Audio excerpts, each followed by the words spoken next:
ज्ञान के बाद जीवन कैसा होता है? ज्ञान के बाद जीवन कोई चमत्कारिक घटना नहीं बन जाता, न ही आकाश से कोई दिव्य शक्ति उतरकर व्यक्ति को अलग संसार में ले जाती है। बाहर से सब कुछ वैसा ही दिखता है, वही शरीर, वही परिवार, वही समाज, वही काम। लेकिन भीतर एक मौलिक परिवर्तन हो चुका होता है। ये परिवर्तन परिस्थितियों में नहीं, दृष्टि में होता है। 1. कर्तापन का अंत। ज्ञान का पहला प्रभाव है मैं करता हूं, इस भाव का पतन। ज्ञानी जान लेता है कि जीवन अपने आप घटित हो रहा है। शरीर कार्य करता है, मन सोचता है, परिस्थितियां बदलती हैं, पर भीतर एक साक्षी है जो केवल देख रहा है। इस समझ से अहंकार ढीला पड़ जाता है। सफलता में गर्व नहीं, असफलता में ग्लानि नहीं। जीवन एक प्रवाह बन जाता है।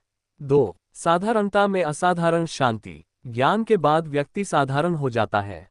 वह दिखावा नहीं करता, अपने ज्ञान का प्रदर्शन नहीं करता।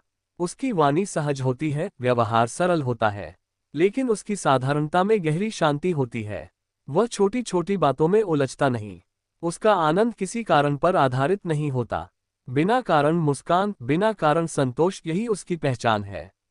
3. बंधन और मुक्ति से परे। अष्टावक्र की दृष्टि में बंधन और मुक्ति दोनों ही मन की धारणाएं हैं। ज्ञान के बाद व्यक्ति जान लेता है कि वह कभी बंधा ही नहीं था। जैसे आकाश बादलों से ढक जाए तो आकाश बंधता नहीं, वैसे ही आत्मा देह और मन से बंधती नहीं। ये समझ आते ही मुक्ति पाने की चाह भी समाप्त हो जाती है। तब जीवन में एक हल्कापन आ जाता है। 4. संबंधों में सहजता। ज्ञान के बाद व्यक्ति संबंधों से भागता नहीं। वह परिवार, समाज, मित्रों के साथ रहता है, पर भीतर निर्लिप्त रहता है। उसका प्रेम स्वार्थ से मुक्त होता है। वह किसी से अपेक्षा नहीं रखता, इसलिए शिकायत भी नहीं करता। उसका प्रेम स्वतंत्रता देता है, पकड़ नहीं बनाता। 5. सुख दुख की समता। जीवन में सुख दुख आते रहते हैं। ज्ञान के बाद यह आना जाना चलता रहता है, पर भीतर की शांति नहीं डोलती। जैसे समुद्र की सतह पर लहरें उठती हैं, पर गहराई शांत रहती है, वैसे ही ज्ञानी की चेतना गहरी और स्थिर रहती है। दुख आता है तो वह उसे भी देखता है, सुख आता है तो उसमें भी बहता नहीं। ये समता ही उसकी शक्ति है। 6. भय का अंत। ज्ञान का सबसे बड़ा प्रभाव है भय का समाप्त होना। मृत्यु का भय, भविष्य का भय, खोने का भय, ये सब मैं देह हूं, इस गलत पहचान से जन्म लेते हैं। जब ये स्पष्ट हो जाता है कि मैं शुद्ध चैतन्य हूं, तब मृत्यु भी केवल एक घटना बन जाती है। इस समझ से जीवन निर्भय और स्वतंत्र हो जाता है। 7. वर्तमान में स्थिरता। ज्ञानी अतीत में पछतावा नहीं करता और भविष्य की चिंता नहीं करता। उसका ध्यान वर्तमान में रहता है। वह जो भी करता है पूरी जागरूकता से करता है। खाना खा रहा है तो पूरी तरह वही है। बात कर रहा है तो पूरी उपस्थिति से। ये वर्तमान में जीना ही ध्यान की पराकाष्ठा है। 8. मौन की गहराई। ज्ञान के बाद शब्द कम हो जाते हैं। व्यक्ति अधिक मौनप्रिय हो जाता है। यह बाहरी मौन नहीं, भीतर का मौन है, जहां विचारों की भीड़ कम हो जाती है। उस मौन में ही आनंद है, शांति है और एक अव्यक्त प्रेम है।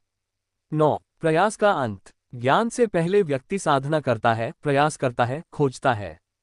ज्ञान के बाद ये खोज समाप्त हो जाती है, क्योंकि जिसे खोज रहे थे वही स्वयं है। तब जीवन एक सहज विश्राम बन जाता है।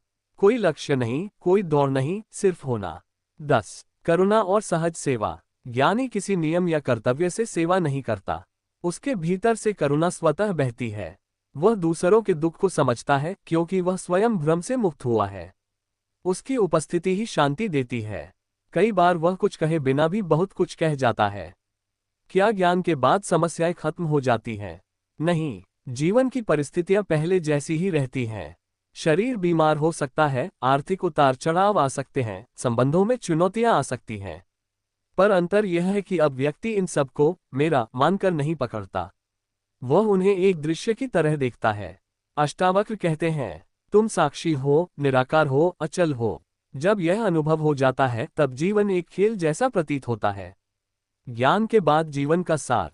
बाहर से साधारण, भीतर से असीम। कर्म होते हैं पर करता नहीं। प्रेम होता है पर अपेक्षा नहीं। जीवन चलता है पर पकड़ नहीं। ज्ञान के बाद व्यक्ति कहीं और नहीं जाता, वह यही रहता है, पर उसकी दृष्टि बदल जाती है। अब वह संसार में रहते हुए भी संसार से परे है। वह जान चुका है, मैं देह नहीं, मन नहीं, मैं शुद्ध चैतन्य हूँ। और जब ये स्पष्ट हो जाता है तब जीवन बोझ नहीं, उत्सव बन जाता है। न कोई खोज शेष रहती है, न कोई प्रश्न, सिर्फ एक शांत